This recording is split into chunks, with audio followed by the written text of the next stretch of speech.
এখানে দেখা যাচ্ছে আমায়রা ক্লাসে ঢোকার পর বেশ নর্মালি ছিল, ওর বডি ল্যাঙ্গুয়েজে খুব নর্মাল, বন্ধুর সাথে দেখা করে তার সাথে বেশ সুন্দরভাবে কথা বলছে, হাসি ঠাট্টা করছে। তারপরে অন্য ক্লাসে গেল, সেখানে গিয়ে যোগা যেরকম সবাই করছে নর্মাল বডি ল্যাঙ্গুয়েজ বেশ খোশ মেজাজেই ও পার্টিসিপেট করে তারপরে আবার ক্লাসে ফেরত আসলো। সেখানে ক্লাস চলাকালীন ও নর্মালি দেখা যাচ্ছে ক্লাসও করছে।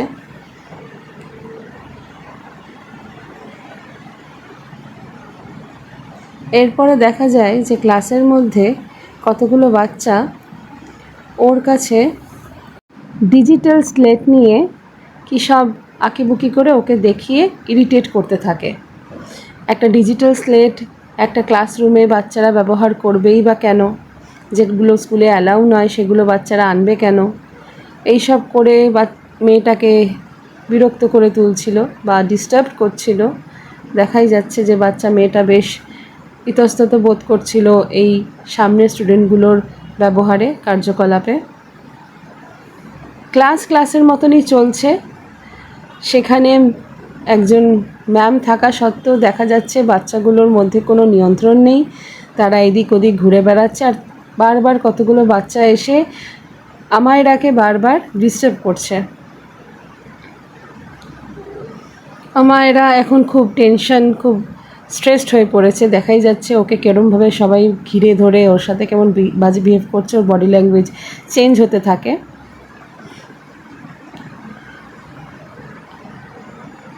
এরপরে ও আর থাকতে না পেরে ওর ক্লাস টিচারের কাছে যায় নালিশ করতে। ও গিয়ে কিছু বলে,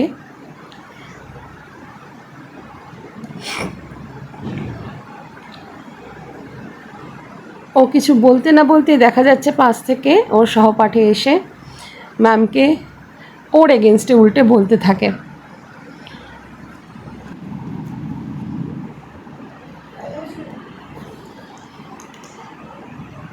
দুজনের মধ্যে ম্যাম কি বলল, কি সুরাহা করলো, কিছুই আমরা বুঝতে পারলাম না।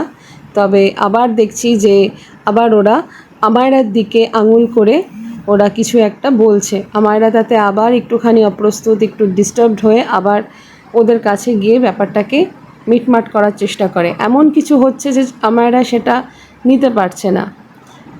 এই কারণে ও আবার ক্লাস টিচারের কাছে যায়। ক্লাস টিচারের কাছে গিয়ে ও রিকোয়েস্ট করে, সেখানে আবার ওর ফেলো স্টুডেন্টরা এসে ওর নামে বলতে থাকে। কিন্তু ম্যাম এই জায়গায় পারতো ওদের মধ্যে একটা মিটমাট করে দেওয়ার, ম্যাম ওকে আশ্বাস দিতে পারতো, কিন্তু কিছুতেই ম্যাম শুনছে না বা কোনো স্টেপ নিচ্ছে না, দেখাই যাচ্ছে এখানে। আমায়রা এই কথাগুলো সবার সামনে বলতে পারছে না, দেখেই বোঝা যাচ্ছে ওর বডি ল্যাঙ্গুয়েজ দিয়ে যে ও খুব এম্বারেসড ফিল করছে, যে ম্যামের বারবার কাছে গিয়ে বলছে। ম্যামের এই সময় উচিত ছিল ওকে আলাদা নিয়ে গিয়ে ওকে আশ্বস্ত করা, ওকে কাউন্সেলিং করা, ওর যদি কোনো সমস্যা হয়ে থাকে। কিন্তু এখানে দেখা যাচ্ছে ম্যাম ও হাত জোর করা সত্ত্বেও ম্যাম ওর কথায় কোনো গুরুত্ব দিচ্ছে না। ও খুব রিকোয়েস্ট করে ম্যামের কাছে কিছু একটা বলছে। নিরাশ হয়ে আবার ও নিজের জায়গায় বসে যায়। আবার একটা স্টুডেন্ট, আর একটা নয় আরও কতগুলো স্টুডেন্ট মিলে গিয়ে এবার ওর নামে বলা শুরু করছে। এমন কি ঘটনা ঘটতে পারে যার জন্য এরমভাবে পুরো ক্লাস ওর এগেনস্টে এরকম নালিশ করা শুরু করেছে, যে সবার আগে অন্যদের এগেনস্টে বুলিংয়ের কারণে ম্যামের কাছে যায়, এখন তার এগেনস্টেই পুরো ক্লাস তার একজুট হয়ে ম্যামের কাছে গিয়ে তার নামে বলা শুরু করেছে যে আমায়রাকে ম্যাম এখন বকা দিতে শুরু করেছে। ও নিরুপায় হয়ে গিয়ে নিজের জায়গায় বসতে গিয়েও বসতে পারছে না, কারণ ম্যাম তাকে কিছু বিষয় শাসাচ্ছে খুব। ও নিজেকে জাস্টিফাই করার চেষ্টা করছে, দেখে বোঝা যাচ্ছে।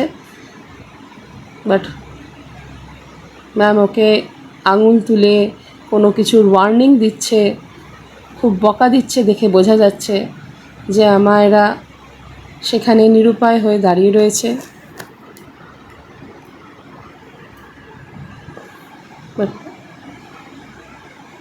অন্যায় করলে সেটা আলাদা ব্যাপার, অন্যায় নিশ্চয়ই বকা দেবে, শাসন করবে। সেখানে ও বারবার যখন যাচ্ছে ম্যামের কাছে, একটু ম্যাম ওকে পারতো একটু আশ্বস্তি দিতে এ বিষয়ে। আবার দেখা যাচ্ছে একটা বাচ্চা গিয়ে ম্যামের কাছে কিছু বলেছে, ম্যাম এসে ওদেরকে বকা দিচ্ছে। মায়েরা এখনও দেখে যাচ্ছে অবাক হয়ে। এখন মায়েরার মুখে হাত, নিশ্চয়ই কোনো ভয়ানক কথা কিছু এমন বলা হয়েছে সারা ক্লাসে যে ওর পুরো বডি ল্যাঙ্গুয়েজ চেঞ্জ হয়ে গেছে। ওর এখন মানসিক অবস্থা দেখে বোঝা যাচ্ছে খুব ভয়ানক হয়ে গেছে, যে এটুকু বাচ্চা, 9 বছরের বাচ্চা, তার বিস্ময়, মুখে হাত, মাথায় হাত। সে যেন বিশ্বাস করতে পারছে না এই কথাটা কি হয়েছে, যে এরকমভাবে ম্যামের সামনে সেটা তুলে ধরা হয়েছে যে ওর পুরো ক্লাসের সামনে ওর বিস্ময় শুরু হয়ে গেছে, ওর ভয় পেতে শুরু করেছে।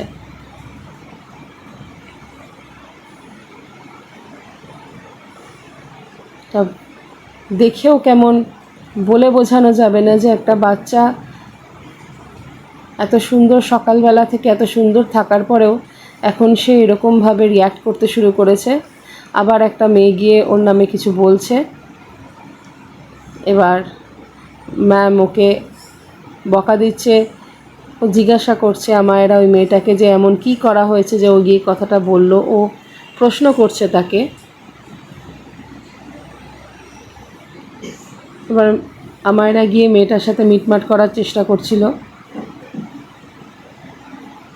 আমায়েরা গিয়ে মেয়েটাকে বারবার বোঝানোর চেষ্টা করা সত্ত্বেও মেয়েটা বোঝেনি। সবাই মিলে ওর ওপরে চড়াও হয়েছিল, শেষ চেষ্টা করে যাচ্ছিল বোঝাবার। আবার গেল ম্যামের কাছে বোঝানোর জন্য।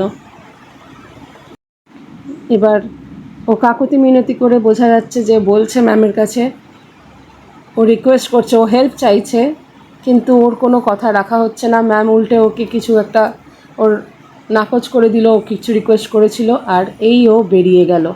ম্যাম খেয়ালও করলো না যে ও ক্লাস থেকে বেরিয়ে যাচ্ছে।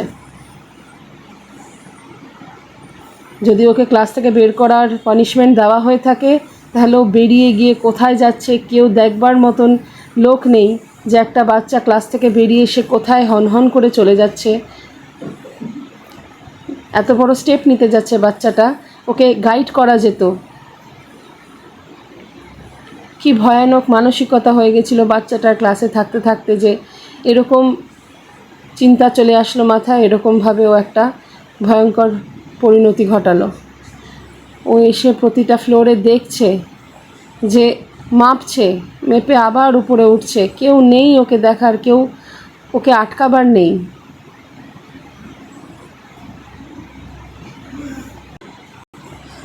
আর সেই সময়